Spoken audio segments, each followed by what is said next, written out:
ఈ ప్రపంచంలో అన్నిటికంటే కఠినమైన పని ఏది?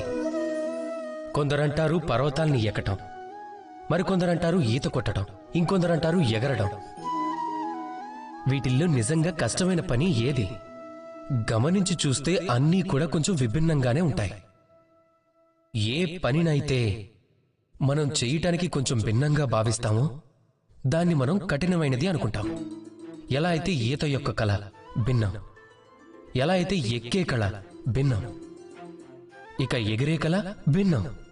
మీలో కొంతమంది గణితం ఇంకా విజ్ఞానం కఠినమని అనుకుంటారు.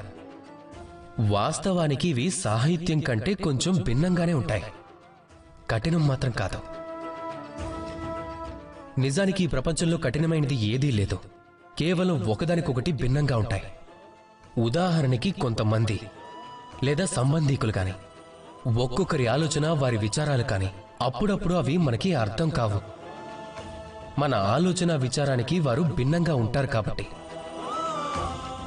కానీ మీరు దాన్ని అర్థం చేసుకుంటే కఠినంగా అనిపించదు, భిన్నంగా మాత్రమే అనిపిస్తుంది. ఆ విధంగా మనం మన సంబంధాల్ని కాపాడుకోవచ్చు. రాధాకృష్ణ.